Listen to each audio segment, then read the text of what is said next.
Block Island and the Palatine. Block Island, or Manassas, is an uplift of clayey moorland between Montauk and Gay Head. It was for sailors an evil place and bad medicine for Indians, for men who had been wrecked there had been likewise robbed and ill-treated, though the honest islanders of today deny it, while the Indians had been driven from their birthright after hundreds of their number had fallen in its defense. In the winter of 1750-51 the ship Palatine set forth over the seas with thrifty Dutch merchants and emigrants, bound for Philadelphia, with all their goods. A gale delayed them and kept them beating to and fro on the icy seas, unable to reach land. The captain died, it was thought that he was murdered, and the sailors, a brutal set even for those days, threw off all discipline, seized the stores and arms, and starved the passengers into giving up their money. When those died of hunger whose money had given out, for 20 guilders were demanded for a cup of water and $56 for a biscuit, their bodies were flung into the sea, and when the crew had secured all that excited their avarice they took to their boats, leaving ship and passengers to their fate. It is consoling to know that the sailors never reached the harbor. The unguided ship, in sight of land, yet tossed at the mercy of every wind and tenanted by walking skeletons, struck off Block Island one calm Sunday morning and the wreckers who lived along the shore set out for her. Their first work was to rescue the passengers, then they returned to strip everything from the hulk that the crew had left, but after getting her in tow a gale sprang up, and seeing that she was doomed to be blown offshore, where she might become a dangerous obstruction or a derelict, they set her on fire. From the rocks they watched her drift into misty darkness, but as the flames mounted to the trucks a scream rang across the whitening sea, a maniac woman had been left on board. The scream was often repeated, each time more faintly, and the ship passed into the fog and vanished. A 12-month later, on the same evening of the year, the islanders were startled at the sight of a ship in the offing with flames lapping up her sides and rigging, and smoke clouds rolling off before the wind. It burned to the water's edge in sight of hundreds. In the winter following it came again, and was seen, in fact, for years thereafter at regular intervals, by those who would gladly have forgotten the sight of it. One of the community, an Indian, fell into madness whenever he saw the light, while those who listened caught the sound of a woman's voice raised in agony above the roar of fire and water. Substantially the same story is told of a point on the North Carolina coast, save that in the latter case the passengers, who were from the Bavarian Palatinate, were put to the knife before their goods were taken. The captain and his crew filled their boats with treasure and pulled away for land, first firing the ship and committing its ghastly freight to the flames. The ship followed them almost to the beach, ere it fell to pieces, as if it were an animate form, bent on vengeance. The pirates landed, but none profited by the crime, all of them dying poor and forsaken. The Buccaneer. Among the natives of Block Island was a man named Lee. Born in the last century among fishermen and wreckers, he is naturally taken to the sea for a livelihood, and, never having known the influences of education and refinement, he is rude and imperious in manner. His ship lies in a Spanish port fitting for sea, but not with freight, for, tired of peaceful trading, Lee is equipping his vessel as a privateer. A Spanish lady who has just been bereaved of her husband comes to him to ask a passage to America, for she has no suspicion of his intent.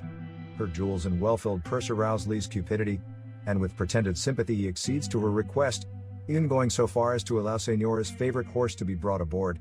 Hardly is the ship in deep water before the lady's servants are stabbed in their sleep and Lee smashes in the door of her cabin. Realizing his purpose and preferring to sacrifice life to honor, she eludes him, climbs the rail, and leaps into the sea, while the ship plows on. As a poor revenge for being thus balked of his prey, the pirate has the beautiful white horse flung overboard, the animal shrilling a neigh that seems to reach to the horizon, and is like nothing ever heard before. But these things he affects to forget in dice and drinking. In a dispute over a division of plunder, Lee stabs one of his men and tosses him overboard. Soon the rovers come to Block Island, where, under cover of night, they carry ashore their stealings to hide them in pits and caves, reserving enough gold to buy a welcome from the wreckers, and here they live for a year, gaming and carousing. Their ship has been reported as a pirate, and to baffle search it is set adrift. One night a ruddy star is seen on the sea verge, and the ruffians leave their reveling to look at it, for it is growing into sight fast. It speeds toward them and they can now see that it is a ship, their ship wrapped in flames. It stops offshore and out of the ocean. At its prow emerges something white that they say at first is a wave crest rolling upon the sands, but it does not dissolve as breakers do.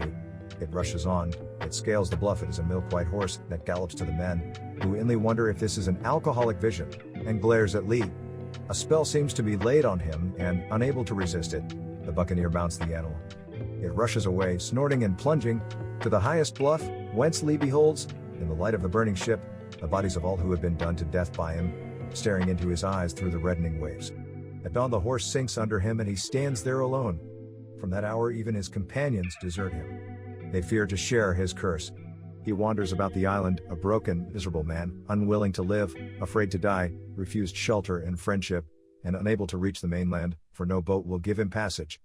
After a year of this existence the ship returns, the specter horse rises from the deep and claims Lee again for a rider. He mounts, the animal speeds away to the cliff, but does not pause at the brink this time. With a sickening jump and fall he goes into the sea.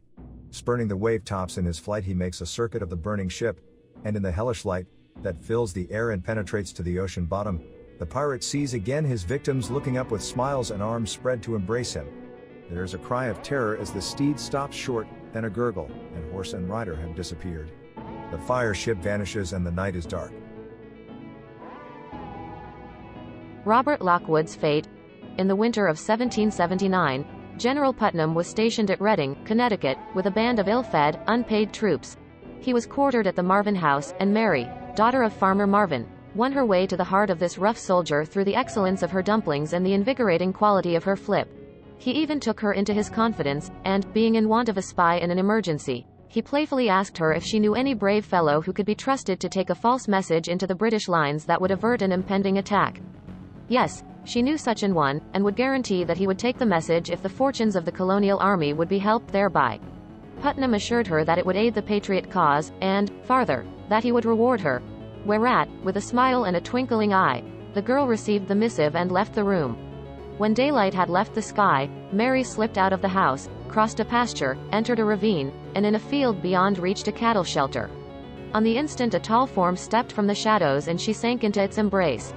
There was a kiss, a moment of whispered talk, and the girl hurriedly asked her lover if he would carry a letter to the British headquarters, near Ridgefield. Of course he would. But he must not read it, and he must on no account say from whom he had it. The young man consented without a question. That she required it was sufficient. So, thrusting the tiny paper into his hand and bidding him Godspeed, she gave him another kiss and they parted, he to go on his errand, she to pass the night with the clergyman's daughter at the parsonage. At about 10 o'clock Putnam was disturbed by the tramping of feet and a tall, good-looking fellow was thrust into his room by a couple of soldiers. The captive had been found inside the lines, they said, in consultation with some unknown person who had escaped the eye of the sentry in the darkness. When captured he had put a piece of paper into his mouth and swallowed it.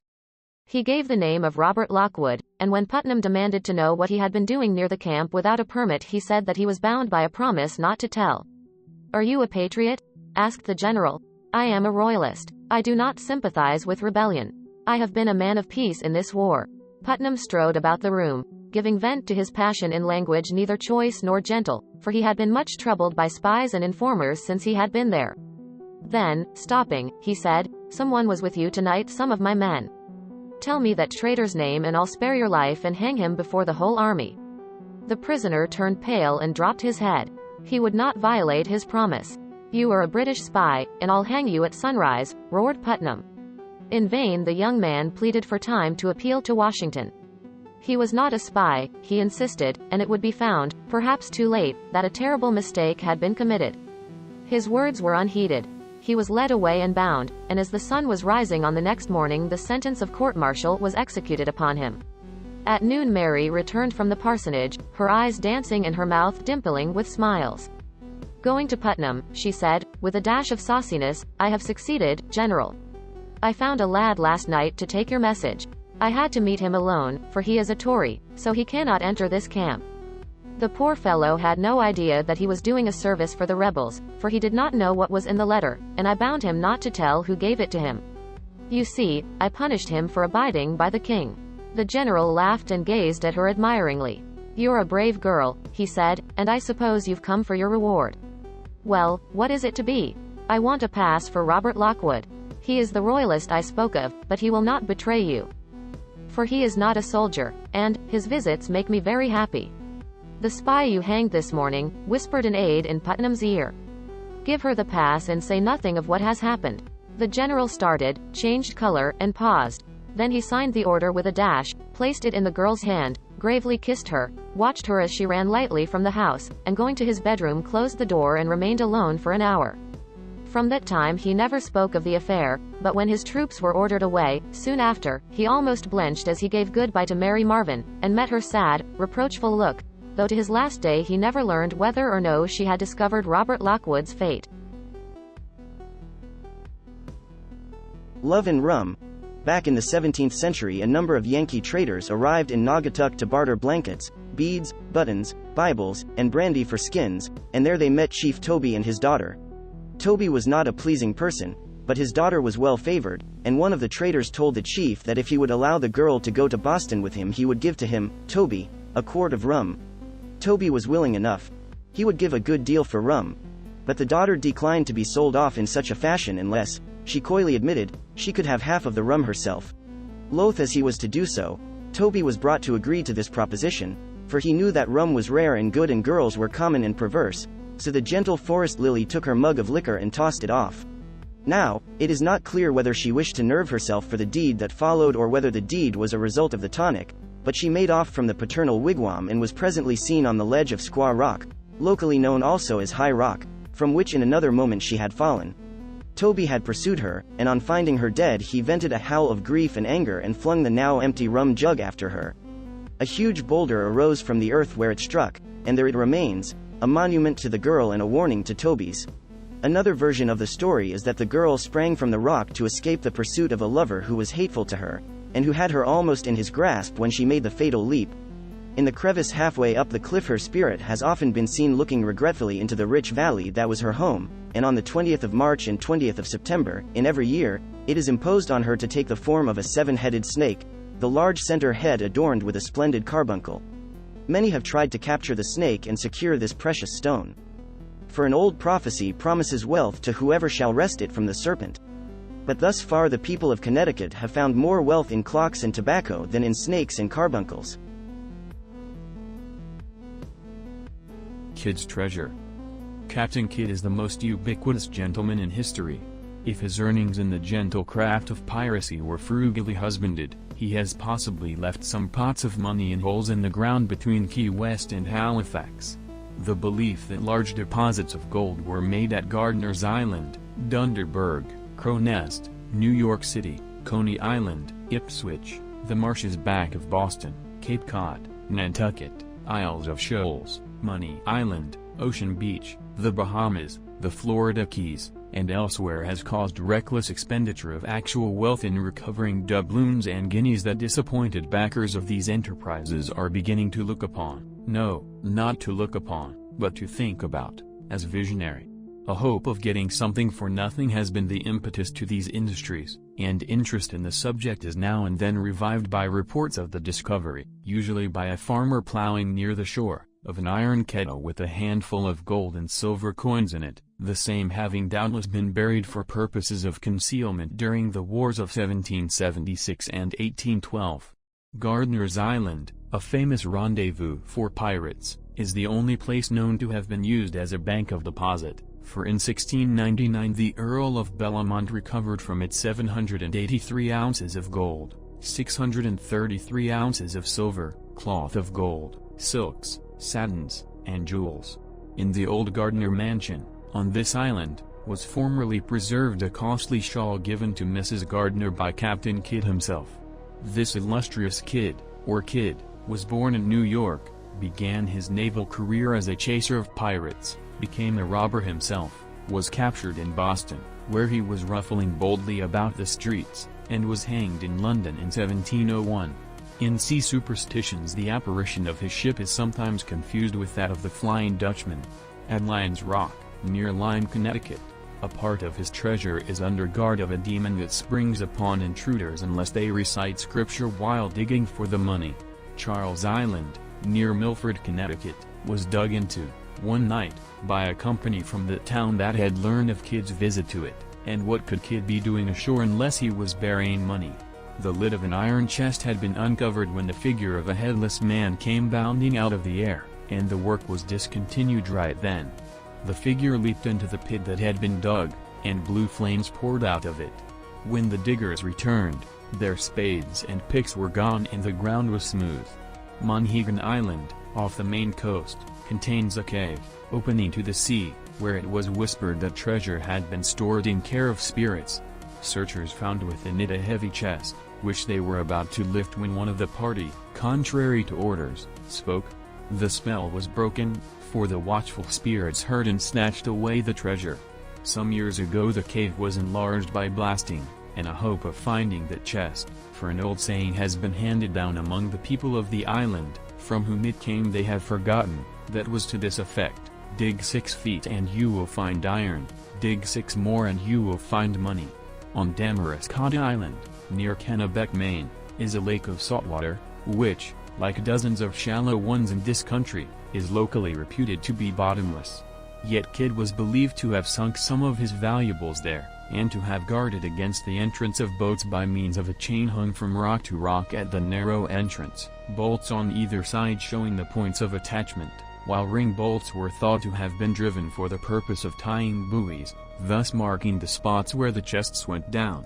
This island, too, has been held in fear as haunted ground. Appledore, in the Isles of Shoals, was another such a hiding place, and Kidd put one of his crew to death that he might haunt the place and frighten searchers from their quest. For years no fisherman could be induced to land there after nightfall, for did not an islander once encounter old Bab on his rounds, with a red ring around his neck, a frog hanging about him, phosphorescence gleaming from his body, who peered at the intruder with a white and dreadful face, and nearly scared him to death. A spot near the Piscataqua River was another hiding place, and early in this century the ground was dug over, 2 of the seekers plying pick and spade, while another stood within the circle they had drawn about the spot and loudly read the Bible. Presently their implements clicked on an iron chest, but it slid sideways into the ground as they tried to uncover it, and at last an interruption occurred that caused them to stop work so long that when they went to look for it again it had entirely disappeared. This diversion was the appearance of a monster horse that flew toward them from a distance without a sound, but stopped short of the circle where the process of banning fiends was still going on, and, after grazing and walking around them for a time, it dissolved into air. Kidd's Plug is a part of the craggy steep known as Crow Nest, on the Hudson. It is a projecting knob, like a bung closing an orifice, which is believed to conceal a cavern where the redoubtable captain placed a few barrels of his wealth. Though it is 200 feet up the cliff, inaccessible either from above or below, and weighs many tons, still, as pirates and devils have always been friendly, it may be that the corking of the cave was accomplished with supernatural help, and that if blasts or prayers ever shake the stone from its place a shower of doubloons and diamonds may come rattling after it. The shore for several hundred feet around Dighton Rock, Massachusetts, has been examined, for it was once believed that the inscriptions on it were cut by Kidd to mark the place of burial for part of his hoard. The Rock Hill Estate, Medford, Massachusetts, was plagued by a specter that some thought to be that of a New Hampshire farmer who was robbed and murdered there, but others say it is the shade of Kidd, for iron treasure chests were found in the cellar that behaved like that on the Piscataqua River, sinking out of sight whenever they were touched by shovels. Misery Islands, near Salem, Massachusetts, were dug over, and under spiritual guidance, too, for other installments of Mr. Kidd's acquisitions, but without avail. It takes no less than half a dozen ghosts to guard what is hidden in Money Hill, on Shark River, New Jersey, so there must be a good deal of it. Some of these guardians are in sailor togs, some in their moldy bones, some peaceable, some noisy with threats and screams and groans. A rum lot, as an ancient mariner remarked, who lives near their graves and daytime hiding places. Many heirlooms are owned by Jerseymen hereabout that were received from Kidd's sailors in exchange for applejack and provisions, and 2 sailor-looking men are alleged to have taken a strong box out of Money Hill some years ago, from which they abstracted 2 bags of gold. After that event the hill was dug over with great earnestness, but without other result to the prospectors than the cultivation of their patience. Sandy Hook, New Jersey, near Kidd's Tree, and the clay banks of the Atlantic Highlands back of that point, are suspected hiding places, but the cairn or knoll called Old Woman's Hill, at the Highlands, is not haunted by Kidd's men, as used to be said, but by the spirit of a discontented squaw. This spirit the Indians themselves drove away with stones. At Oyster Point, Maryland, lived Paddy Dabney, who recognized Kidd from an old portrait on meeting him one evening in 1836. He was going home late from the tavern when a light in a pine thicket caused him to turn from the road. In a clearing among the trees, pervaded by a pale shine which seemed to emanate from its occupants, a strange company was playing at bowls. A fierce-looking reprobate who was superintending the game glanced up, and, seeing Paddy's pale face, gave such a leap in his direction that the Irishman fled with a howl of terror and never stopped till he reached his door, when, on turning about, he found that the phantom of the pirate chief had vanished. The others, he conceived, were devils, for many a sea rover had sold himself to Satan. Captain Teach, or Blackbeard, proved as much to his crew by shutting himself in the hold of his ship, where he was burning sulphur to destroy rats, and withstanding suffocation for several hours, while one day a dark man appeared on board who was not one of the crew at the sailing, and who had gone as mysteriously as he came on the day before the ship was wrecked. It was known that Kidd had buried his Bible in order to ingratiate the evil one. A flat rock on the north shore of Liberty Island, in New York Harbor, was also thought to mark the place of this pervasive wealth of the pirates. As late as 1830, Sergeant Gibbs, one of the garrison at the island, tried to unearth it, with the aid of a fortune-teller and a recruit, but they had no sooner reached a box about 4 feet in length than a being with wings, horns, tail, and a breath, the latter palpable in blue flames, burst from the coffer. Gibbs fell unconscious into the water and narrowly escaped drowning, while his companions ran away, and the treasure may still be there for aught we know. Back in the days before the Revolution, a Negro called Mud Sam, who lived in a cabin at the Battery, New York City, was benighted at about the place where 100th Street now touches East River while waiting there for the tide to take him up the Sound. He beguiled the time by a nap, and, on waking, he started to leave his sleeping place under the trees to regain his boat, when the gleam of a lantern and the sound of voices coming up the bank caused him to shrink back into the shadow. At first he thought that he might be dreaming, for Hell Gate was a place of such repute that one might readily have bad dreams there, and the legends of the spot passed quickly through his mind. The skeletons that lived in the wreck on hen and chickens and looked out at passing ships with blue lights in the eye sockets of their skulls, the brown fellow, known as the pirate Spook, that used to cruise up and down the wrathful torrent, and was snuffed out of sight for some hours by old Peter Stuyvesant with a silver bullet, a black-looking scoundrel with a split lip, who used to prattle about the tavern at Corlair's Hook, and who tumbled into East River while trying to lug an iron chest aboard of a suspicious craft that had stolen into shore in a fog. This latter bogey was often seen riding up Hell Gate a straddle of that very chest, snapping his fingers at the stars and roaring bacchanalian odes, just as Skipper Roderick's bosun, who had been buried at sea without prayers, chased the ship for days, sitting on the waves, with his shroud for a sail, and shoving hills of water after the vessel with the plash of his hands. These gruesome memories sent a quake through Mud Sam's heart, but when the bushes cracked under the stranger's tread, he knew that they were of flesh and bone, and, following them for a quarter-mile into the wood, he saw them dig a hole, plant a strong box there, and cover it. A threatening remark from one of the company forced an exclamation from the Negro that drew a pistol shot upon him, and he took to his heels. Such a fright did he receive that he could not for several years be persuaded to return, but when that persuasion came in the form of a promise of wealth from Wilfred Weber, a cabbage grower of the town, and promises of protection from Dr. Nipperhausen, who was skilled in incantations, he was not proof against it, and guided the seekers to the spot. After the doctor had performed the proper ceremonies they fell to work, but no sooner had their spades touched the lid of an iron-bound chest than a sturdy rogue with a red flannel cap leaped out of the bushes.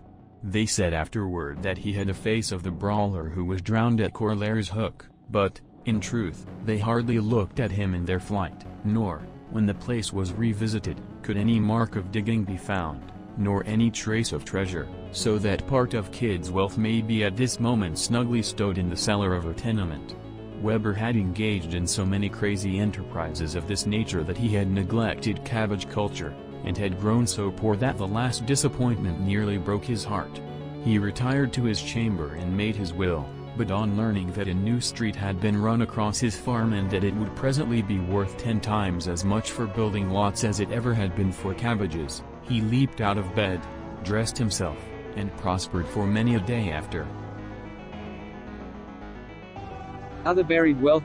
The wealth of the Astors hardly exceeds the treasure that is supposed to be secreted here and there about the country, and thousands of dollars have been expended in dredging rivers and shallow seas, and in blasting caves and cellars. Certain promoters of these schemes have enjoyed salaries as officers in the stock companies organized for their furtherance, and they have seen the only tangible results from such enterprises. One summer evening, in the middle of the 17th century, a bark dropped anchor at the mouth of Saugus River, Massachusetts, and 4 of the crew rowed to the woods that skirt its banks and made a landing. The vessel had disappeared on the following morning, but in the forge at the settlement was found a paper stating that if a certain number of shackles and handcuffs were made and secretly deposited at a specified place in the forest, a sum of money equal to their value would be found in their stead on the next day. The order was filled and the silver was found, as promised, but, though a watch was set, nothing further was seen of men or ship for several months. The 4 men did return, however, and lived by themselves amid the woods of Saugus, the gossips reporting that a beautiful woman had been seen in their company, the mistress of the pirate chief, for, of course, the mysterious quartet had followed the trade of robbery on the high seas. 3 of these men were captured, taken to England, and hanged, but the 4th, Thomas Veal, escaped to a cabin in the wood, where, it was reputed, great treasures were concealed, and there he lived until the earthquake of 1658, when a rock fell from the roof of the cave, closing the entrance and burying the guilty man in a tomb where, it is presumed, he perished of thirst and hunger. Dungeon Rock, of Lynn, is the name that the place has borne ever since. In 1852, Hiram Marble announced that he had been visited by spirits,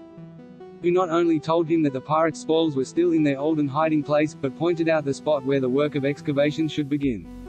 Aided by his son, he tunneled the solid granite for a distance of 135 feet, the passage being 7 feet high and 7 wide.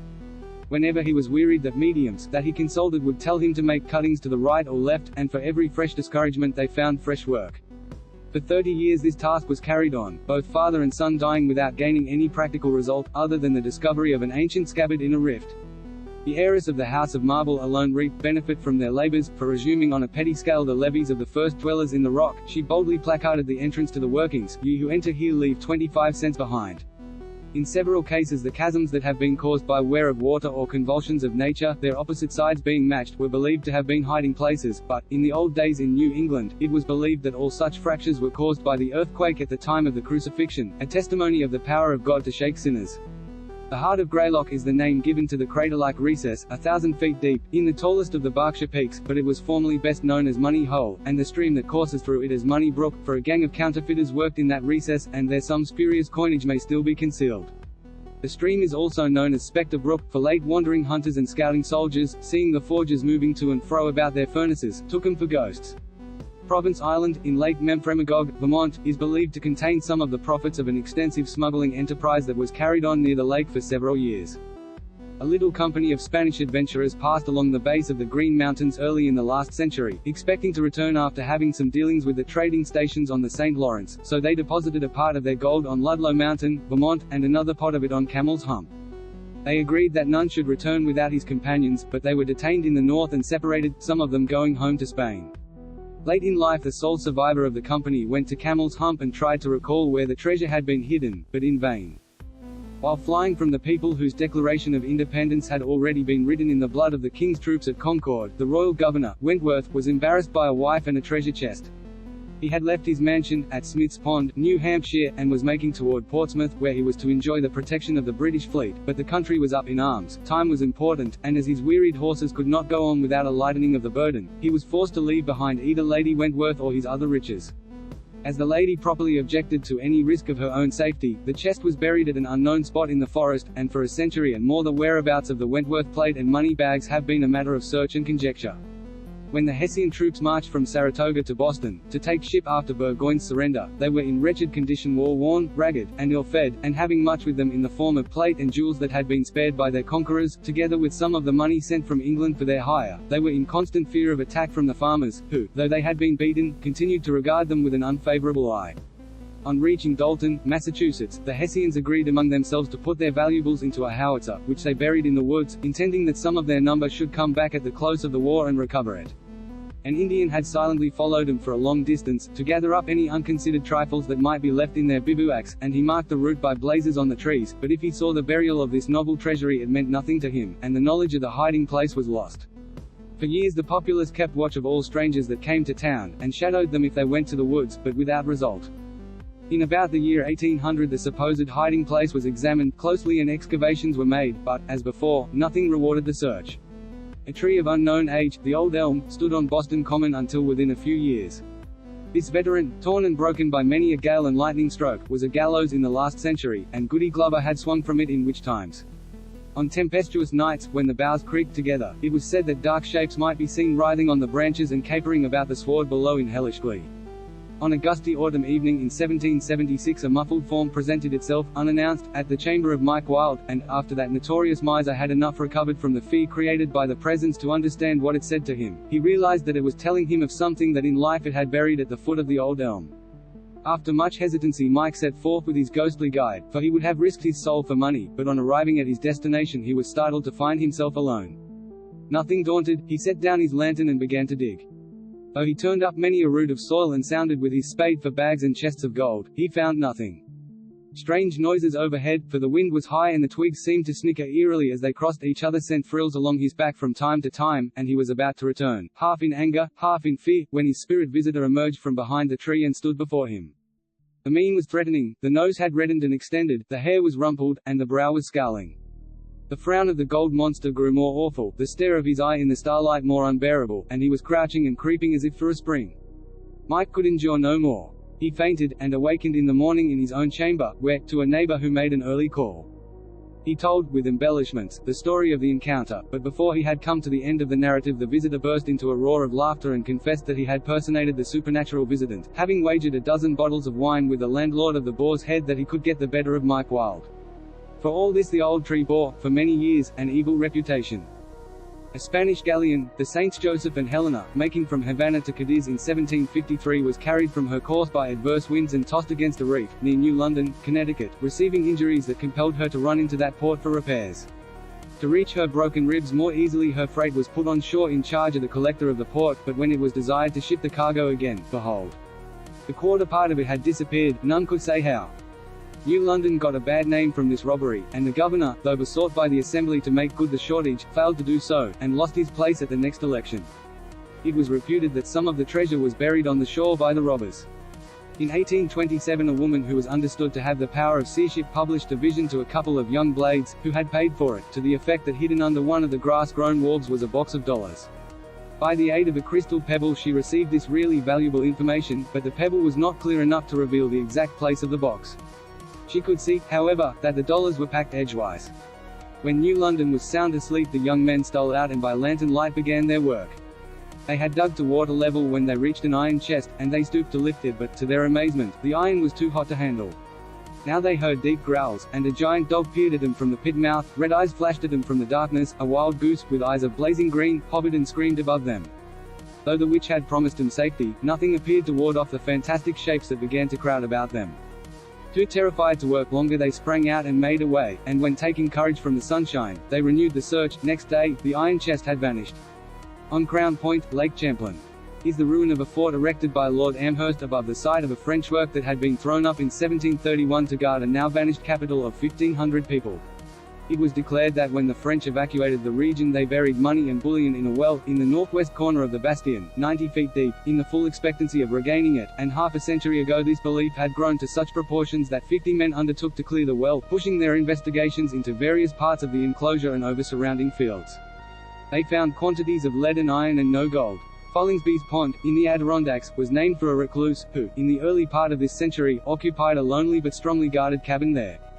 It was believed afterward that he was an English army officer, of noble birth, who had left his own country in disgust at having discovered an attachment between his wife and one of his fellow officers.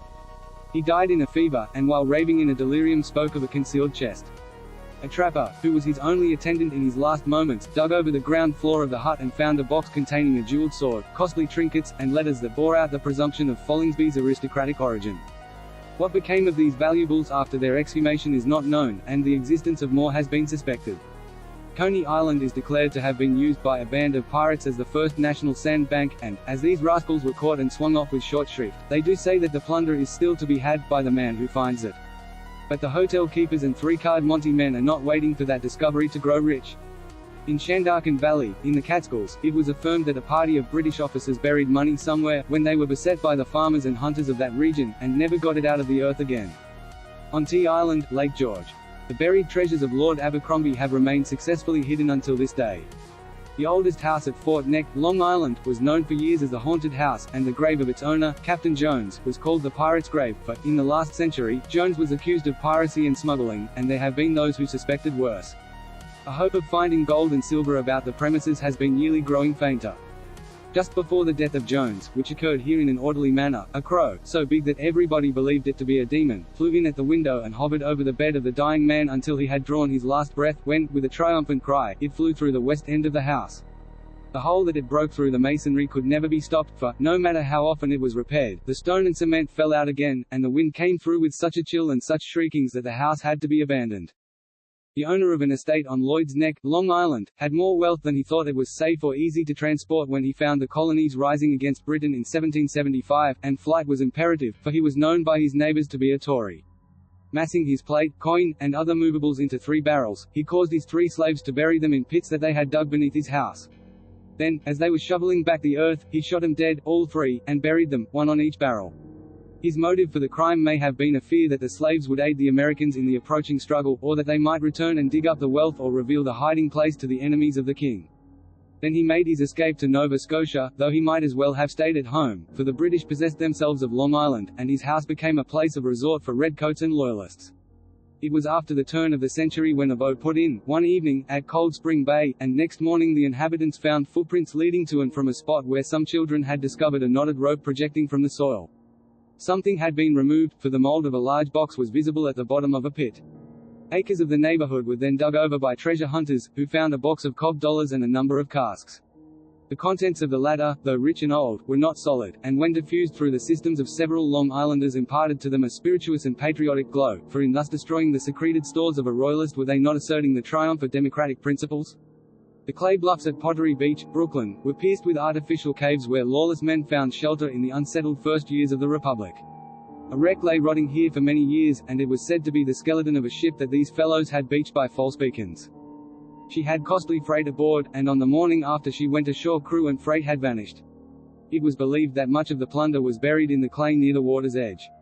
In the early colonial days, Grand Island, in Niagara River, was the home of a Frenchman, Cleroux, an exile or refugee who was attended by a Negro servant.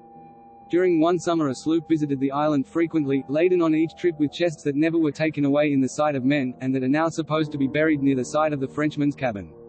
Report had it that these boxes were filled with money, but if well or ill procured none could say, unless it were the Frenchman, and he had no remarks to offer on the subject.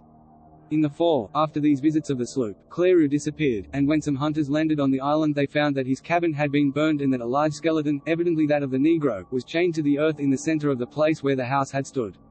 The slave had been killed. It was surmised that his spirit might watch the horde and drive away intruders, but the Frenchman met his fate elsewhere, and his secret, like that of many another miser, perished with him.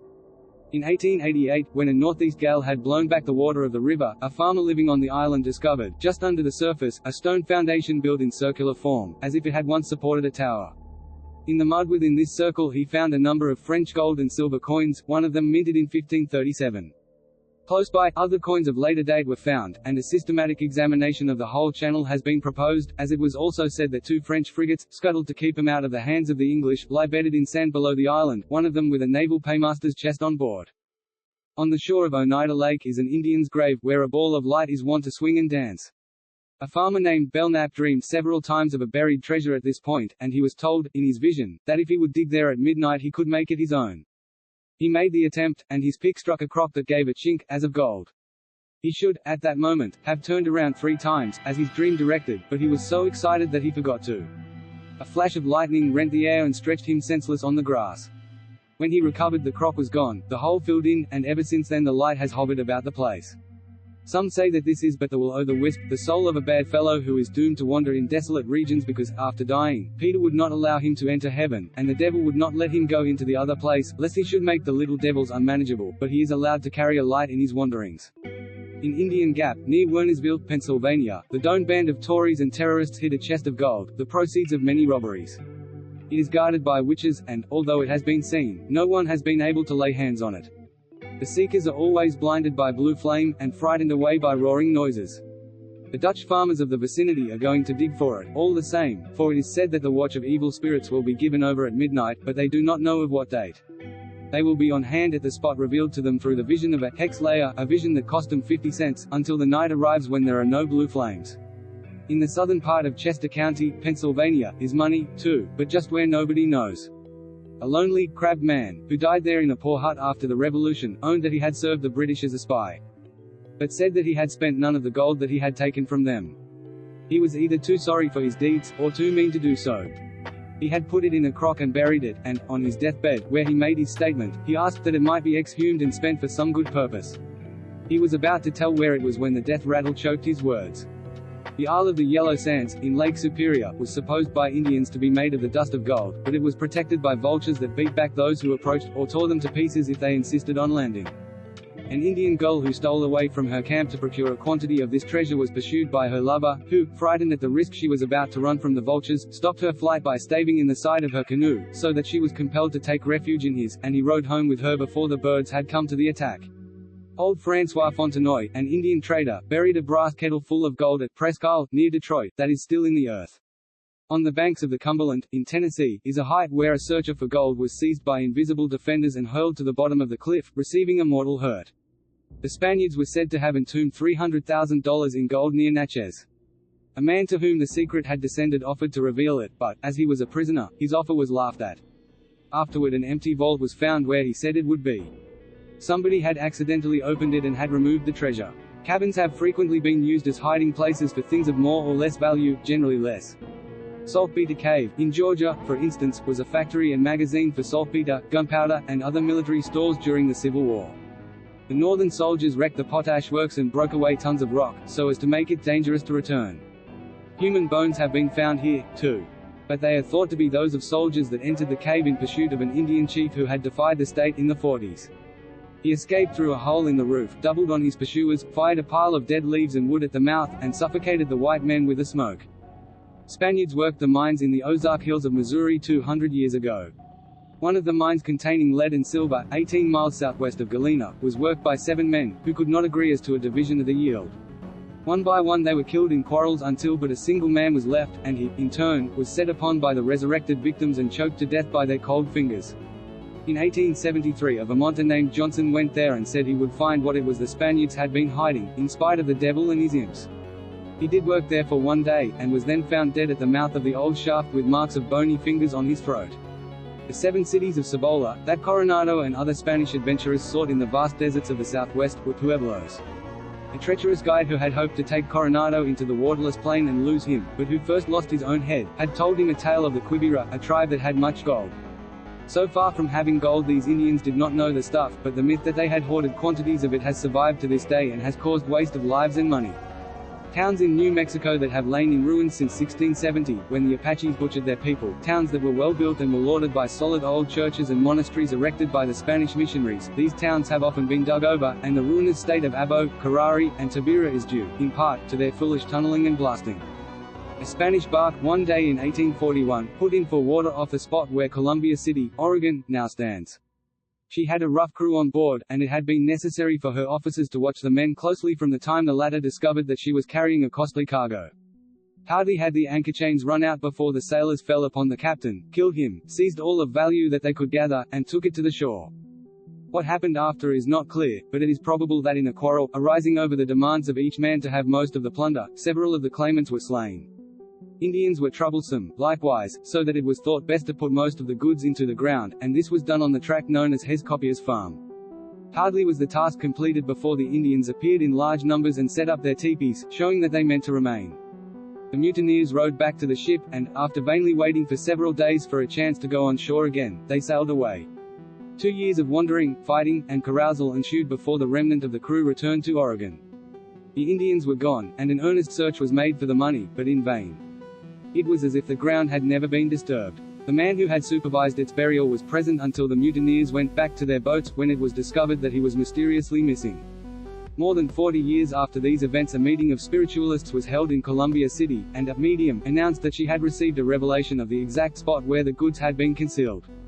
A company went to the place, and, after a search of several days, found, under a foot of soil, a quantity of broken stone. While throwing out these fragments, one of the party fell dead. The spirit of the defrauded and murdered captain had claimed him, the medium explained. So great was the fright caused by this accident that the search was again abandoned until March 1890, when another party resumed the digging, and after taking out the remainder of the stone they came on a number of human skeletons. During the examination of these relics, possibly the bones of mutineers who had been killed in the fight on shore, a man fell into a fit of raving madness, and again the search was abandoned, for it is now said that an immutable curse rests on the treasure. Monsters and sea serpents. It is hardly to be wondered at that two prominent scientists should have declared on behalf of the sea serpent, for that remarkable creature has been reported at so many points, and by so many witnesses not addicted to fish tails nor liquor, that there ought to be some reason for him. He has been especially numerous off the New England coast. He was sighted off Cape Ann in 1817, and several times off Nahant. Though alarming in appearance, for he has 100 feet of body, a shaggy head, and goggle eyes, he is of lamb-like disposition, and has never justified the attempts that have been made to kill or capture him. Rewards were at one time offered to the seafaring men who might catch him, and revenue cutters cruising about Massachusetts Bay were ordered to keep a lookout for him and have a gun double-shotted for action. One fisherman emptied the contents of a ducking gun into the serpent's head, as he supposed, but the creature playfully wriggled a few fathoms of its tail and made off. John Jocelyn, gentleman, reports that when he stirred about this neighborhood in 1638 an enormous reptile was seen coiled up on a rock at Cape Ann. He would have fired at him but for the earnest dissuasion of his Indian guide, who declared that ill luck would come of the attempt. The sea serpent sometimes shows amphibious tendencies and occasionally leaves the sea for fresh water. Two of him were seen in Devil's Lake, Wisconsin, in 1892, by 4 men. They confess, however, that they were fishing at the time. The snakes had fins and were a matter of 50 feet long. When one of these reptiles found the other in his vicinage, he raised his head 6 feet above water and fell upon him tooth and nail, if he had nails. In their struggles these unpleasant neighbors made such waves that the fisherman's boat was nearly upset. Even the humble Wabash has its terror, for at Huntington, Indiana, 3 truthful damsels of the town saw its waters churned by a tail that splashed from side to side, while far ahead was the prow of the animal, a leonine skull, with whiskers, and as large as the head of a boy of a dozen years. As if realizing what kind of a report was going to be made about him, the monster was overcome with bashfulness at the sight of the maidens and sank from view. In April 1890, a water snake was reported in one of the Twin Lakes, in the Berkshire Hills, but the eyewitnesses of his sports let him off with a length of 25 feet. Sisladobosis Lake, in Maine, has a snake with a head like a dog's, but it is hardly worth mentioning because it is only 8 feet long, hardly longer than the name of the lake. More enterprise is shown across the border, for Skiff Lake, New Brunswick, has a similar snake 30 feet long. In Cotton Mather's time a double-headed snake was found at Newbury, Massachusetts. It had a head at each end, and before it was killed it showed its evil disposition by chasing and striking at the lad who first met it. A snake haunts Wolf Pond, Pennsylvania, that is an alleged relic of the Silurian age. It was last seen in September 1887, when it unrolled 30 feet of itself before the eyes of an alarmed spectator, again a fisherman. The beholder struck him with a pole, and in revenge the serpent capsized his boat, but he forbore to eat his enemy, and, diving to the bottom, disappeared. The creature had a black body, about 6 inches thick, ringed with dingy yellow bands, and a mottled green head, long and pointed, like a pike's. Silver Lake, near Gainesville, New York, was in 1855 reported to be the lair of a great serpent, and old settlers declare that he still comes to the surface now and then. A tradition among the poor whites of the South runs to the effect that the sea monster that swallowed Jonah, not a whale, because the throat of that animal is hardly large enough to admit a herring, crossed the Atlantic and brought up at the Carolinas. His passenger was supplied with tobacco and beguiled the tedium of the voyage by smoking a pipe. The monster, being unused to that sort of thing, suffered as all beginners in nicotine poisoning do, and expelled the unhappy man with emphasis. On being safely landed, Jonah attached himself to one of the tribes that peopled the Barrens, and left a white progeny which antedated Columbus's arrival by several centuries. God pitied the helplessness of these ignorant and uncourageous whites and led them to Looking-Glass Mountain, North Carolina, where he caused corn and game to be created, and while this race endured it lived in plenty. Santa Barbara Island, off the California coast, was, for a long time, the supposed headquarters of swimming and flying monsters and sirens, and no Mexican would pass in hearing of the yells and screams and strange songs without crossing himself and begging the captain to give the rock a wide berth. But the noise is all the noise of cats. A shipwrecked tabby peopled the place many years ago, and her numerous progeny live there on dead fish and on the eggs and chicks of sea fowl. Spirit Canyon, a rocky gorge that extends for 3 miles along Big Sioux River, Iowa, was hewn through the stone by a spirit that took the form of a dragon. Such were its size and ferocity that the Indians avoided the place, lest they should fall victims to its ire. The Hurons believed in a monster serpent, Okneant, who wore a horn on his head that could pierce trees, rocks, and hills. A piece of this horn was an amulet of great value, for it ensured good luck. The Zunis tell of a plumed serpent that lives in the water of sacred springs, and they dare not destroy the venomous creatures that infest the plains of Arizona because, to them, the killing of a snake means a reduction in their slender water supply. The gods were not so kind to the snakes as men were, for the agatized trees of Chalcedony Park, in Arizona, are held to be arrows shot by the angry deities at the monsters who vex this region. Indians living on the shore of Canandaigua Lake, New York, tamed a pretty spotted snake, and fed and petted it until it took a deer at a meal. It grew so large that it eventually encircled the camp and began to prey on its keepers. Vainly they tried to kill the creature, until a small boy took an arrow of red willow, anointed it with the blood of a young woman, and shot it from a basswood bow at the creature's heart. It did not enter at once, it merely stuck to the scales. But presently it began to bore and twist its way into the serpent's body. The serpent rolled into the lake and made it foam in its agony. It swallowed water and vomited it up again, with men dead and alive, before it died. The monster Valuk, whose home is a lake near Forked Mountain, Oregon, had but one passion: to catch and drown all things, and when you look into the lake you see that he has even drowned the sky in it, and has made the trees stand upside down in the water. Wherever he set his feet the ground would soften. As 3 children were digging roots at the edge of the water he fell on them and impaled 2 of them on his horns, the eldest only contriving to escape. When this boy reached home his body was full of blotches, and the father suspected how it was, yet he went to the lake at once. The bodies of the children came out of the mud at his feet to meet him, but went down again and emerged later across the water. They led him on in this way until he came to the place where they were drowned. A fog now began to steam up from the water, but through it he could see the little ones lifted on the monster's horns, and hear them cry, "We have changed our bodies." 5 times they came up and spoke to him, and 5 times he raised a dismal cry and begged them to return, but they could not. Next morning he saw them rise through the fog again, and, building a camp, he stayed there and mourned for several days. For 5 days they showed themselves, but after that they went down and he saw and heard no more of them. Amboluk had taken the children and they would live with him forever after. Crater Lake, Oregon, was a haunt of water devils who dragged into it and drowned all who ventured near. Only within a few years could Indians be persuaded to go to it as guides. Its discoverers saw in it the work of the Great Spirit, but could not guess its meaning. All but one of these Klamaths stole away after they had looked into its circular basin and sheer walls. He fancied that if it was a home of gods they might have some message for men, so camping on the brink of the lofty cliffs he waited. In his sleep a vision came to him, and he heard voices, but could neither make out appearances nor distinguish a word. Every night this dream was repeated. He finally went down to the lake and bathed, and instantly found his strength increased and saw that the people of his dreams were the genii of the waters, whether good or bad he could not guess. One day he caught a fish for food. 1,000 water devils came to the surface, on the instant, and seized him. They carried him to a rock on the north side of the lake, that stands 2,000 feet above the water, and from that they dashed him down, gathering the remains of his shattered body below and devouring them. Since that taste they have been eager for men's blood. The rock on the south side of the lake, called the Phantom Ship, is believed by the Indians to be a destructive monster, innocent as it looks in the daytime. So with Rock Lake, in Washington. A hideous reptile sports about its waters and gulps down everything that it finds in or on them. Only in 1853 a band of Indians, who had fled hither for security against the soldiers, were overtaken by this creature, lashed to death, and eaten.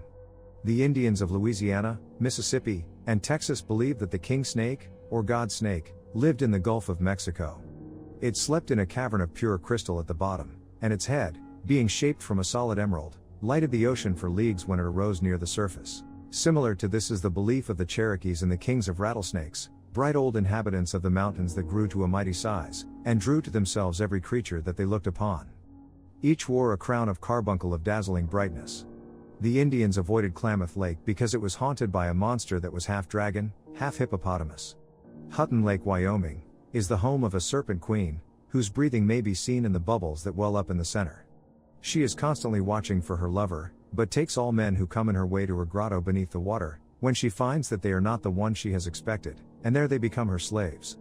To lure victims into the lake, she sets there a decoy of a beautiful red swan, and should the hunter kill this bird, he will become possessed of divine power. Should he see the woman, as the Serpent Queen is called, he will never live to tell of it, unless he has seen her from a hiding place near the shore, for so surely as he is noticed by this Diana of the depths, so surely will her spies, the land snakes, sting him to death. In appearance she is a lovely girl in all but her face, and that is shaped like the head of a monster snake. Her name is never spoken by the Indians, for fear that it will cost them their lives. Michael Powell, brave fisherman of Paterson, New Jersey, hero of the fight with the biggest snapping turtle in Dover Slank, wearer of a scar on his seat of honor as memento of the conflict, member of the Kersey Reds, he whose presence of mind was shown in holding out a chip of St. Nicholas's staff when he met the 9 witches of the rocks capering in the mists of Passaic Falls, gave battle from a boat to a monster that had ascended to the cataract. One of the Kersey Reds, leaning out too far, fell astride of the horny beast, and was carried at express speed, roaring with fright, until unhorsed by a projecting rock, up which he scrambled to safety. Falling to work with bayonets and staves, the company dispatched the creature and dragged it to shore. One Dutchman, who was quite a traveler, having been as far from home as Albany, said that the thing was what the Van Rensselaers cut up for beef, and that he believed they called it a sturgeon. Stone-throwing devils. There is an odd recurrence among American legends of tales relating to assaults of people or their houses by imps of darkness. The shadowy Leaguers of Gloucester, Massachusetts, kept the garrison of that place in a state of fright until they were expelled from the neighborhood by a silver bullet and a chaplain's prayers. Witchcraft was sometimes manifested in Salem by the hurling of missiles from unseen hands. The stone-throwing devil of Portsmouth is the subject of a tradition more than 2 centuries of age, but, as the stone-thrower appears rather as an avenger than as a gratuitously malignant spirit, he is ill-treated in having the name of devil applied to him. In this New Hampshire port lived a widow who had a cabin and a bit of land of her own. George Walton, a neighbor, wanted her land, for its situation pleased him, and as the old woman had neither money nor influential friends, he charged her with witchcraft, and whether by legal chicanery or mere force is not recorded, he got his hands upon her property. The charge of witchcraft was not pressed, because the man had obtained what he wanted, but the poor houseless creature laid a ban on the place and told the thief that he would never have pleasure nor profit out of it. Walton laughed at her, bade her go her way, and moved his family into the widow's house. It was Sunday night, and the family had gone to bed, when at 10 o'clock there came a fierce shock of stones against the roof and doors. All were awake in a moment. A first thought was that Indians were making an assault, but when the occupants peered cautiously into the moonlight, the fields were seen to be deserted. Yet, even as they looked, a gate was lifted from its hinges and thrown through the air. Walton ventured out, but a volley of stones, seemingly from 100 hands, was delivered at his head, and he ran back to shelter. Doors and windows were barred and shuttered, but it made no difference. Stones, too hot to hold a hand upon, were hurled through glass and down the chimney. Objects in the rooms themselves were picked up and flung at Walton. Candles were blown out. A hand without a body tapped at the window. Locks and bars and keys were bent as if by hammer blows. A cheese press was smashed against the wall and the cheese spoiled. Haystacks in the field were broken up and the hay tossed into branches of trees. For a long time Walton could not go out at night without being assailed with stones. Bell, book, candle, and witch broth availed nothing, and it was many a day before peace came to the Walton household. In 1802 an epidemic of assault went through the Berkshire Hills.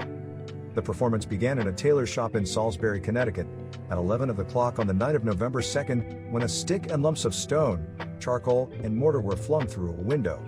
The moon was up, but nothing could be seen, and the bombardment was continued until after daylight. After doing some damage here, the assailants went to the house of Ezekiel Landon and wrapped away there for a week. Persons were struck by the missiles, and quantities of glass were destroyed. Nothing could be seen coming toward the windows until the glass broke, and it was seldom that anything passed far into a room. No matter how hard it was thrown, it dropped softly and surely on the sill inside, as if a hand had put it there. Windows were broken on both sides of buildings at the same time, and many sticks and stones came through the same holes in the panes, as if aimed carefully by a gunner. A hamlet that stood in Sage's Ravine, on the east side of the Dome of the Taconics, was assailed in the same way after nightfall. One house was considerably injured. No causes for the performance were ever discovered, and nobody in the place was known to have an enemy, at least a malicious one. At Whitmire Hill, Georgia, the spot where 2 murders were committed before the war, is a headless phantom that comes thundering down on the wayfarer on the back of a giant horse and vanishes at the moment when the heart of his prospective victim is bumping against his palate. At times, however, this spook prefers to remain invisible, and then it is a little worse, for it showers stones and sods on the pedestrian until his legs have carried him well beyond the phantom's jurisdiction. The legends of buried treasure, instanced in another place, frequently include assaults by the ghosts of pirates and misers on the daring ones who try to resurrect their wealth. 47 years ago, in the township of St. Mary's, Illinois, 2 lads named Groves and a companion named Kirk were pelted with snowballs while on their way home from a barn where they'd been to care for the stock for the night. The evening had shut in dark, and the accuracy of the thrower's aim was the more remarkable because it was hardly possible to see more than a rod away. The snowballs were packed so tightly that they did not break on striking, though they were thrown with force, and Kirk was considerably bruised by them. Mr. Groves went out with a lantern, but its rays lit up a field of untrodden snow, and there was no sound except that made by the wind as it whistled past the barn and fences. Toward dawn another inspection was made, and in the dim light the snowballs were seen rising from the middle of a field that had not a footprint on it, and flying toward the spectators like bullets. They ran into the field and laid about them with pitchforks, but nothing came of that, and not until the sun arose was the pelting stopped. Young Kirk, who was badly hurt, died within a year. The men of Sharon, Connecticut, having wheedled their townsite from the Indians in 1754, were plagued thereafter by whoops and whistlings and the throwing of stones. Men were seen in the starlight and were fired upon, but without effect, and the disturbances were not ended until the Indians had received a sum of money. Without presuming to doubt the veracity of tradition in these matters, an incident from the writer's boyhood in New England may be instanced. The house of an unpopular gentleman was assailed, not in the ostentatious manner just described, yet in a way that gave him a good deal of trouble. Dead cats appeared mysteriously in his neighborhood, weird noises arose under his windows. He tried to pick up letters from his doorstep that became mere chalk marks at his touch, so that he took up only splinters under his nails. One night, as a seance was about beginning in his yard, he emerged from a clump of bushes, flew in the direction of the disturbance, laid violent hands on the rider's collar, and bumped his nose on a paving stone. Then the manifestations were discontinued, for several nights, for repairs. Storied Springs. Like the Greeks, the red men endowed the woods and waters with tutelary sprites, and many of the springs that are now resorted to as fountains of healing were known long before the settlement of Europeans here, the gains from drinking of them being ascribed to the beneficence of spirit guardians. The earliest comers to these shores, or, rather, the earliest of those who entertained such beliefs, fancied that the fabled fountain of eternal youth would be found among the other blessings of the land. To the Spaniards, Florida was a land of promise and mystery.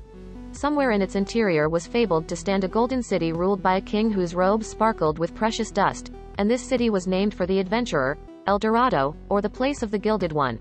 Here, they said, would be found the elixir of life.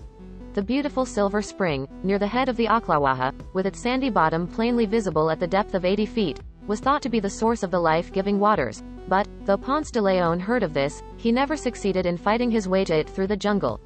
In Georgia, in the reputed land of Chickara, were a sacred stream that made all young again who bathed there, and a spring so delectable that a band of red men, chancing on it in a journey, could not leave it, and are there forever.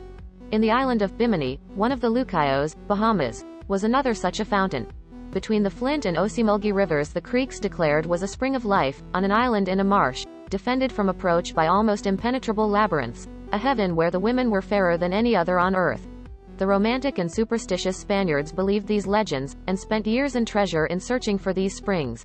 And, surely, if the new and striking scenes of this western world caused Columbus to boast that he had found the seed of paradise, it will not appear strange that Ponce de Leon should dream of discovering the fountain of youth. The Yuma Apaches had been warned by one of their oracles never to enter a certain canyon in Castle Dome Range, Arizona, but a company of them forgot this caution while in chase of deer, and found themselves between walls of pink and white fluorite with a spring bubbling at the head of the ravine. Tired and heated, they fell on their faces to drink, when they found that the crumbling quartz that formed the basin of the spring was filled with golden nuggets. Eagerly gathering up this precious substance, for they knew what treasure of beads, knives, arrows, and blankets the Mexicans would exchange for it, they attempted to make their way out of the canyon. But a cloudburst came, and on the swiftly rising tide all were swept away but one, who survived to tell the story. White men have frequently but vainly tried to find that spring. In southwestern Kansas, on a hill a quarter-mile from Solomon River, is the sacred water, pooled in a basin 30 feet across. When many stand about the brink it slowly rises. Here two Panis stopped on their return from a buffalo hunt, and one of them unwittingly stepped on a turtle a yard long. Instantly he felt his feet glued to the monster's back, for, try as he might, he could not disengage himself, and the creature lumbered away to the pool, where it sank with him. There the turtle god remains, and beads, arrows, earrings, and pipes that are dropped in, it swallows greedily. The Indians use the water to mix their paint with, but never for drinking. The male rider, crossing the hot desert of Arizona, through the cacti and over holes where scorpions hide, makes for Devil's Well, under El Diablo, a dark pool surrounded with gaunt rocks. Here, coming when the night is on, he lies down, and the wind swishing in the sage brush puts him to sleep. At dawn he wakens with the frightened whinny of his horse in his ears and, all awake, looks about him. A stranger, wrapped in a tattered blanket, is huddled in a recess of the stones, arrived there, like himself, at night, perhaps. Poising his rifle on his knee, the rider challenges him, but never a sign the other makes.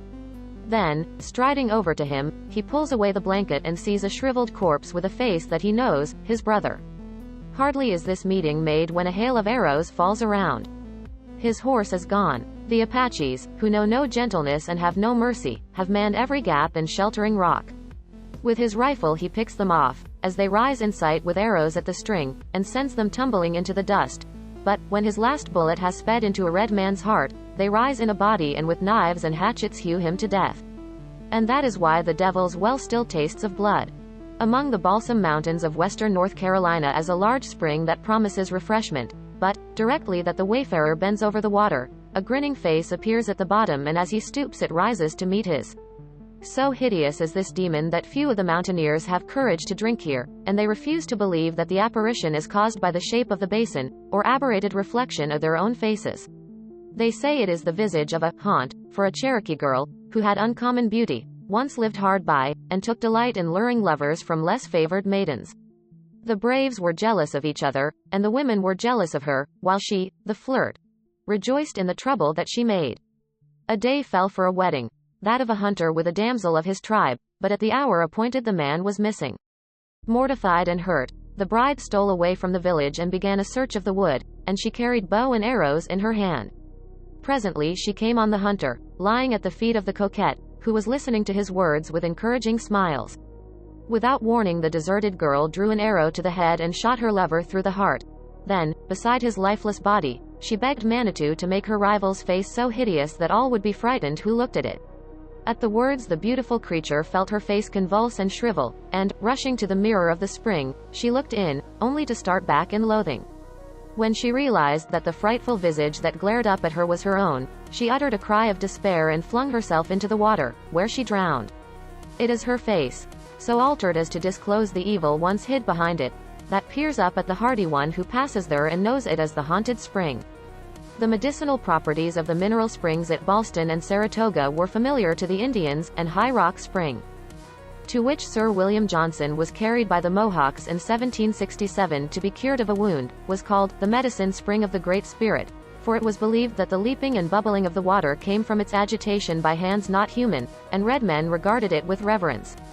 The springs at Manitou, Colorado, division of two tribes, were always approached with gifts for the Manitou that lived in them. The Lithia Springs of Londonderry, New Hampshire, used to be visited by Indians from the Merrimack region, who performed incantations and dances to ingratiate themselves with the healing spirit that lived in the water. Their stone implements and arrowheads are often found in adjacent fields. The curative properties of Milford Springs, New Hampshire, were revealed in the dream of a dying boy. A miracle spring flowed in the old days near the statue of the Virgin at White Marsh, Maryland. Bidford Pool, Maine, was a miracle pond once a year, for whoso bathed there on the 26th of June would be restored to health if he were ill, because that day was the joint festival of Saints Anthelm and Maxentius. There was a wise and peaceable chief of the Ute tribe who always counseled his people to refrain from war, but when he grew old the fiery spirits deposed him and went down to the plains to give battle to the Arapaho. News came that they had been defeated in consequence of their rashness. Then the old man's sorrow was so keen that his heart broke. But even in death he was beneficent, for his spirit entered the earth and forthwith came a gush of water that has never ceased to flow, the hot sulfur springs of Colorado. The Utes often used to go to those springs to bathe, and be cured of rheumatism, before they were driven away. Spring River, Arkansas, is nearly as large at its source as at its mouth, for Mammoth Spring, in the Ozark Mountains, where it has its rise, has a yield of 90,000 gallons a minute, so that it is, perhaps, the largest in the world. Here, 300 years ago, the Indians had gathered for a month's feast, for Chief Wampasisa's daughter, Nitalita, was to wed a brave of many ponies, 100 of which he had given in earnest of his love. For weeks no rain had fallen, and, while the revel was at its height, news came that all the rivers had gone dry. Several young men set off with jars, to fill them at the Mississippi, and confident that relief would come, the song and dance went on until the men and women faltered from exhaustion. At last, Nitalita died, and, in the wildness of his grief, the husband smote his head upon a rock and perished too. Next day the hunters came with water, but, incensed by their delay, the chief ordered them to be slain in sacrifice to the manes of the dead. A large grave was dug and the last solemnities were begun when there was a roaring and a shaking in the earth, it parted, and the corpses disappeared in the abyss. Then from the pit arose a flood of water that went foaming down the valley. Crazed with grief, remorse, and fear, Wampasisa flung himself into the torrent and was borne to his death. The red men built a dam there later, and often used to sit before it in the twilight, watching, as they declared, the faces of the dead peering at them through the foam. During the rush for the California goldfields in the 50s, a party took the route by Gila River, and set across the desert. The noon temperature was 120, the way was strewn with skeletons of wagons, horses, and men, and on the second night after crossing the Colorado the water had given out. The party had gathered on the sands below Yuma, the men discussing the advisability of returning, the women full of apprehension, the young ones crying, the horses panting. But presently the talk fell low, for in one of the wagons a child's voice was heard in prayer. "Oh, good Heavenly Father, I know I have been a naughty girl, but I am so thirsty, and Mama and Papa and Baby all want to drink so much. Do, good God, give us water, and I never will be naughty again." One of the men said, earnestly, "May God grant it." In a few moments the child cried, "Mother, get me water. Get some for Baby and me. I can hear it running." The horses and mules nearly broke from the traces, for almost at their feet a spring had burst from the sand, warm, but pure. Their sufferings were over. The water continued to flow, running north for 20 miles, and at one point spreading into a lake 2 miles wide and 20 feet deep. When emigration was diverted, 2 years later, to the northern route and to the isthmus, New River Spring dried up. Its mission was over. Lovers' leaps. So few states in this country, and so few countries, if it comes to that, are without a lover's leap that the very name has come to be a byword. In most of these places the disappointed ones seem to have gone to elaborate and unusual pains to commit suicide, neglecting many easy and equally appropriate methods. But while in some cases the legend has been made to fit the place, there is no doubt that in many instances the story antedated the arrival of the white men. The best-known lovers' leaps are those on the upper Mississippi, on the French Broad, Jump Mountain, in Virginia, Jenny Jump Mountain, New Jersey, Mackinac, Michigan, Monument Mountain, Massachusetts, on the Wissahickon, near Philadelphia, Muscatine, Iowa, and Lefferts Height. There are many other declivities, also, that are scenes of leaps and adventures, such as the Fawn's Leap, in Catterskill Cove, Rogers Rock, on Lake George, the rocks in Long Narrows, on the Juniata, where the ghost of Captain Jack, the wild hunter, of colonial days, still ranges, Campbell's Ledge, Pittston, Pennsylvania, where its name-giver jumped off to escape Indians, and Peabody's Leap, of 30 feet, on Lake Champlain, where Tim Peabody, a scout, escaped after killing a number of savages. At Jump Mountain, near Lexington, Virginia, an Indian couple sprang off because there were insuperable bars to their marriage. At the rock on the Wissahickon a girl sought death because her lover was untrue to her. At Muscatine the cause of a maid's demise and that of her lover was the severity of her father, who forbade the match because there was no war in which the young man could prove his courage. At Lefferts Height a girl stopped her recreant lover as he was on his way to see her rival, and urging his horse to the edge of the bluff she leapt with him into the air. Monument Mountain, a picturesque height in the Berkshires, is faced on its western side by a tall precipice, from which a girl flung herself because the laws of her tribe forbade her marriage with a cousin to whom she had plighted troth. She was buried where her body was found, and each Indian as he passed the spot laid a stone on her grave, thus, in time, forming a monument. Purgatory, the chasm at Newport, Rhode Island, through which the sea booms loudly after a storm, was a scene of self-sacrifice to a hopeless love on the part of an Indian pair in a later century, though there is an older tradition of the seizure of a guilty squaw, by no less a person than the devil himself, who flung her from the cliff and dragged her soul away as it left her body. His hoof marks were formerly visible on the rocks. At Hot Springs, North Carolina, two conspicuous cliffs are pointed out on the right bank of the French Broad River, Paint Rock, where the Aborigines used to get ochre to smear their faces, and which they decorated with hieroglyphics, and Lover's Leap. It is claimed that the latter is the first in this country known to bear this sentimental and tragically suggestive title. There are two traditions concerning it, one being that an Indian girl was discovered at its top by hostiles who drove her into the gulf below, the other relating to the wish of an Indian to marry a girl of a tribe with which his own had been immemorially at war. The match was opposed on both sides, so, instead of doing as most Indians and some white men would do nowadays, marry the girl and let reconciliation come in time, he scaled the rock in her company and leapt with her into the stream. They awoke as man and wife in the happy hunting ground. In 1700 there lived in the village of Keoksa, below Frontenac, Minnesota, on the Mississippi River, a Dakota girl named Winona, the firstborn, who was loved by a hunter in her tribe, and loved him in return.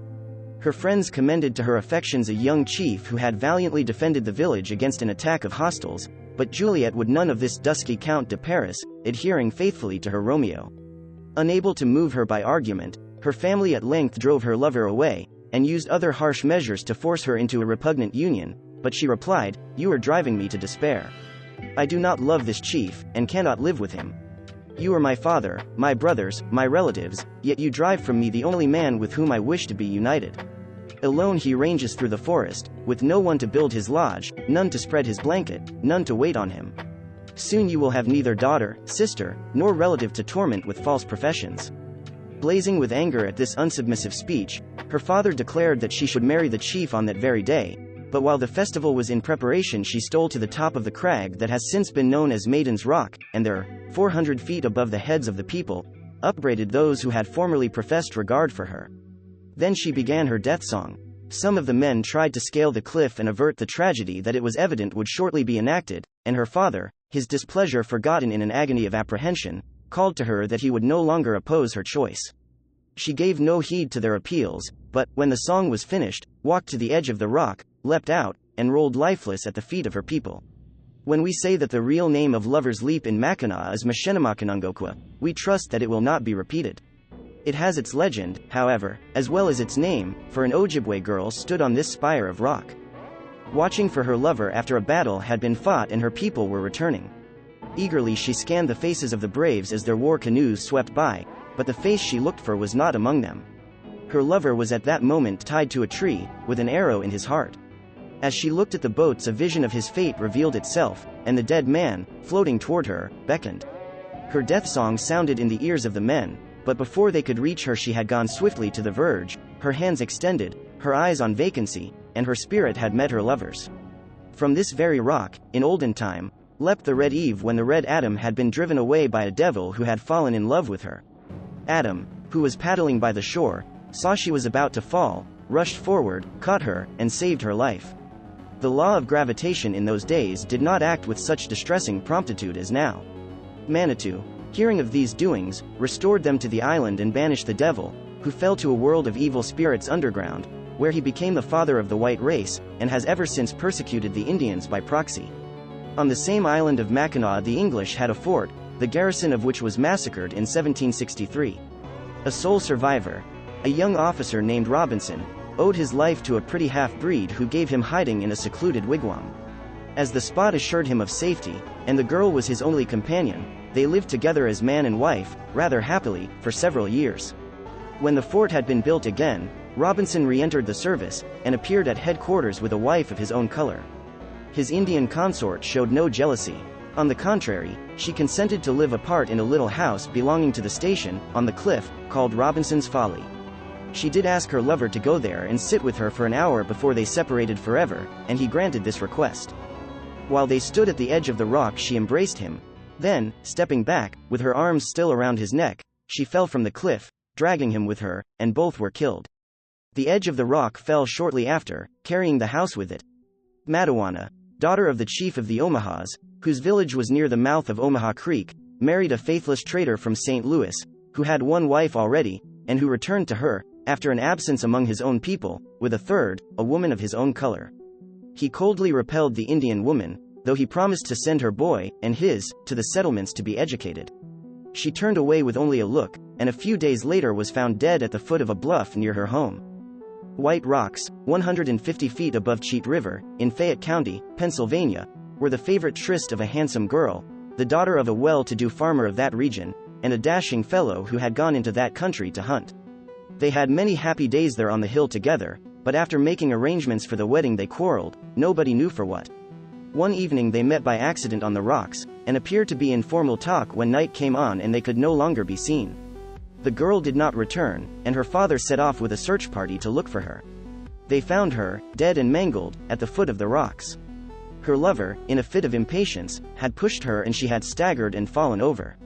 He fled at once, and, under a changed name and changed appearance, eluded pursuit. When the War of the Rebellion broke out, he entered the army and fought recklessly, for by that time he had tired of life and hoped to die. But it was of no use.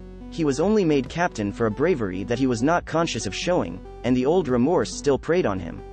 It was after the war that something took him back to Fayette County, and on a pleasant day he climbed the rocks to take a last look at the scenes that had been brightened by love and saddened by regret. He had not been long on its summit when an irresistible impulse came upon him to leap down where the girl had fallen, and atone with his own blood for the shedding of hers. He gave way to this prompting, and the fall was fatal. Some years before the outbreak of the Civil War, a man with his wife and daughter took up their residence in a log cabin at the foot of Sunrise Rock, near Chattanooga, Tennessee. It seemed probable that they had known better days, for the head of the household was notoriously useless in the eyes of his neighbors, and was believed to get his living through written or book larnin, but he was so quiet and gentle that they never upbraided him. And would sometimes, after making a call, wander into his garden and casually weed it for him for an hour or so. The girl, Stella, was a well-schooled, quick-witted, rosy-cheeked lass, whom all the shaggy, big-jointed farmer lads of the neighborhood regarded with hopeless admiration. A year or two after the settlement of the family, it began to be noticed that she was losing color and had an anxious look, and when a friendly old farmer saw her talking in the lane with a lawyer from Chattanooga, who wore broadcloth and had a gold watch, he was puzzled that the city chap did not go home with her, but kissed his hand to her as he turned away.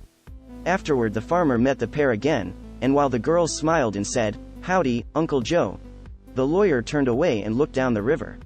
It was the last time that a smile was seen on Stella's face. A few evenings later she was seen standing on Sunrise Rock, with her look bent on Chattanooga. The shadow of night crept up the cliff until only her figure stood in sunlight, with her hair like a golden halo about her face. At that moment came on the wind the sound of bells, wedding bells.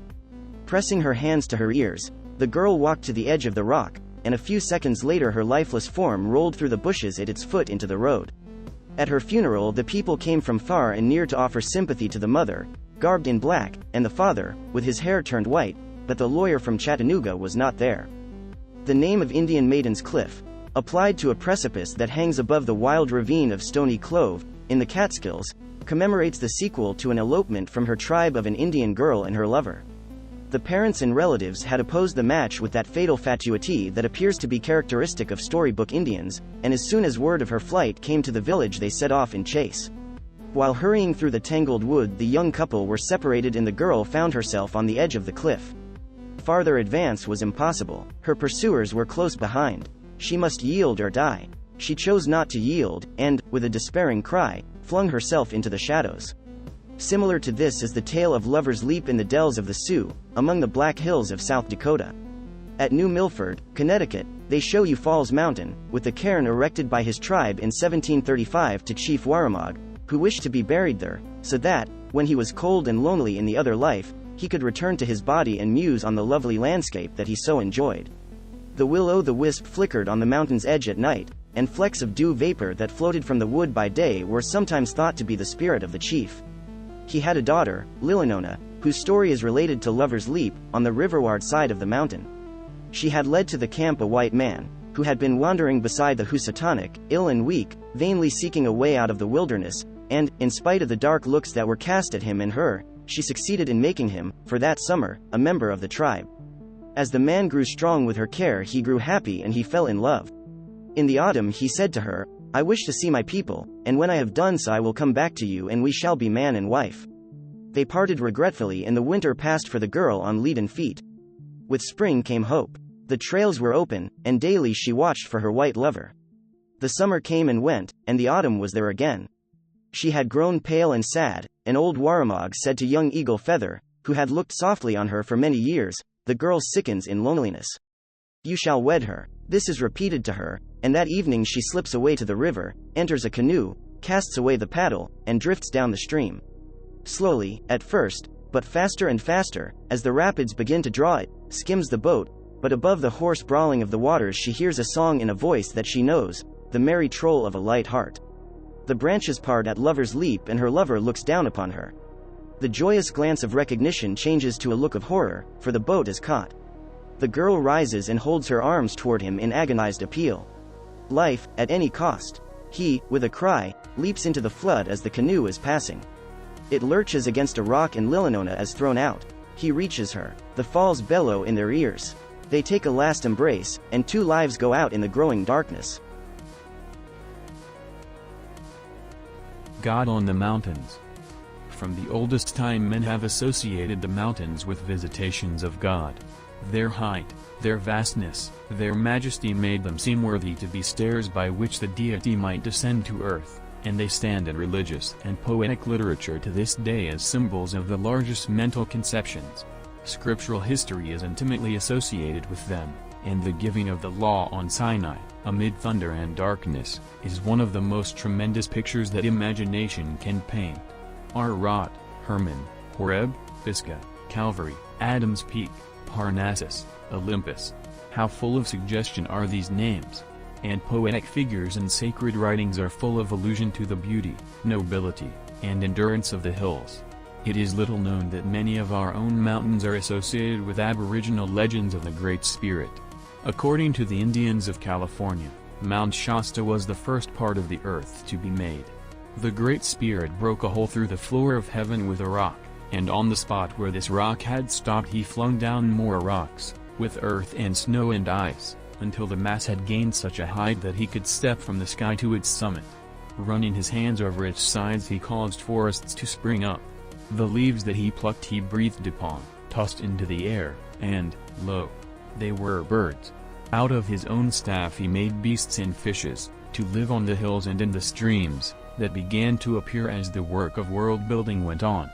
The earth became so joyous and so fair that he resolved at last to live on it, and he hollowed Shasta into a wigwam, where he dwelt for centuries. The smoke of his lodge fire, Shasta is a volcano, being often seen pouring from the cone before the white man came.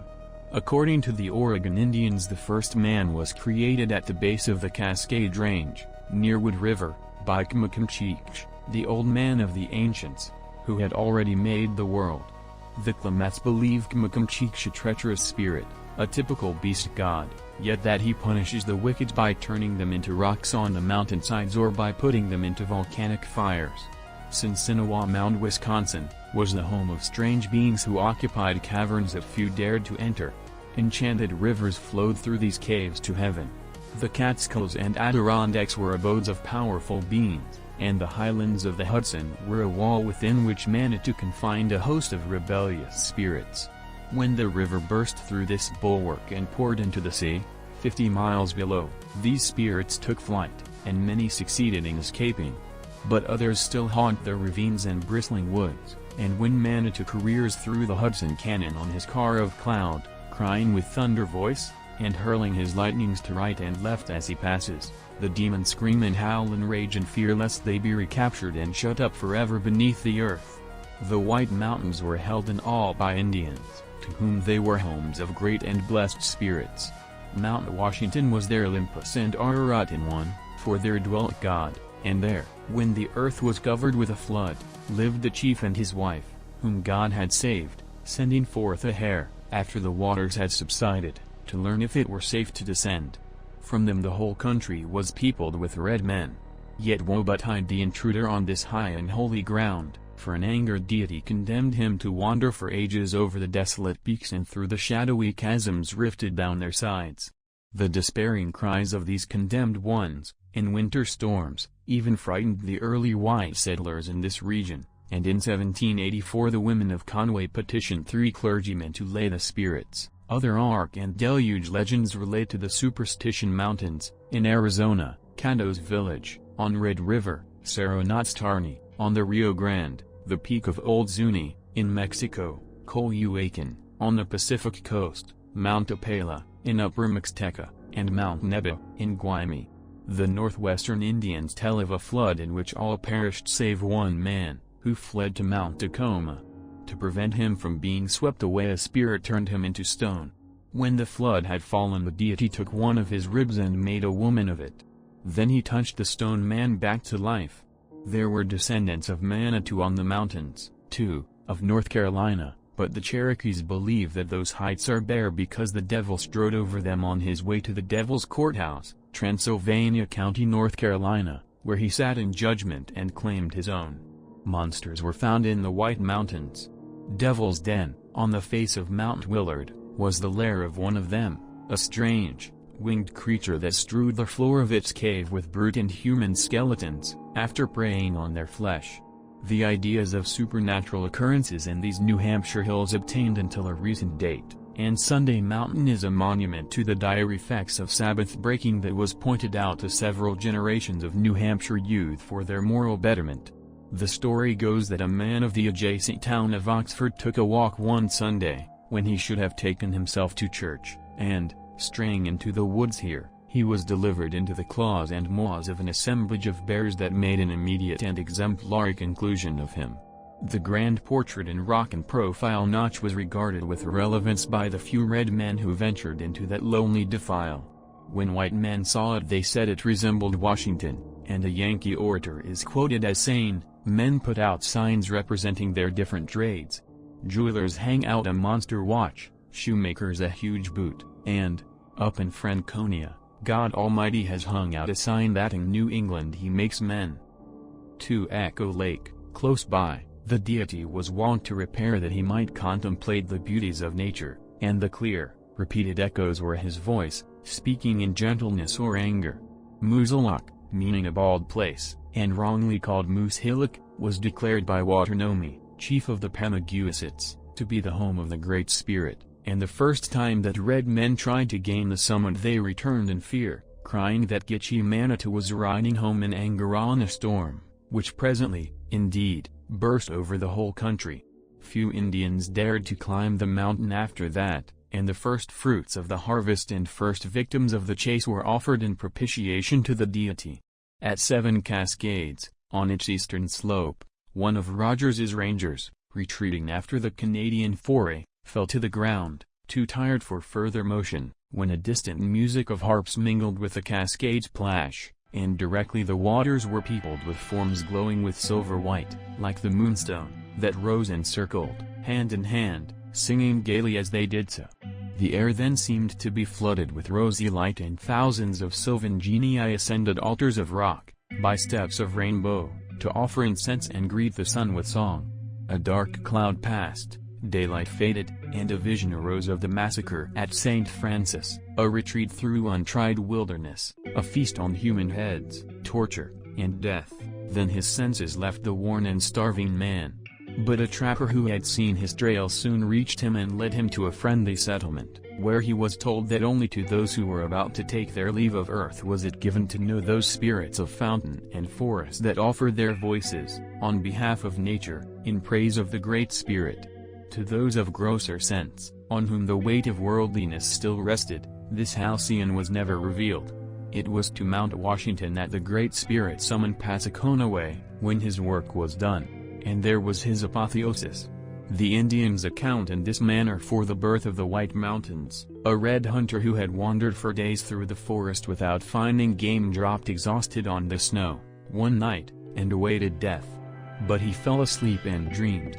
In his vision he saw a beautiful mountain country where birds and beasts and fruits were plenty, and, awaking from his sleep, he found that day had come. Looking about the frozen wilderness in despair, he cried, "Great Master of life, where is this country that I have seen?" And even as he spoke, the master appeared and gave to him a spear and a coal. The hunter dropped the coal on the ground, when a fire spread from it, the rocks burning with dense smoke, out of which came the master's voice, in thunder tones, bidding the mountains rise.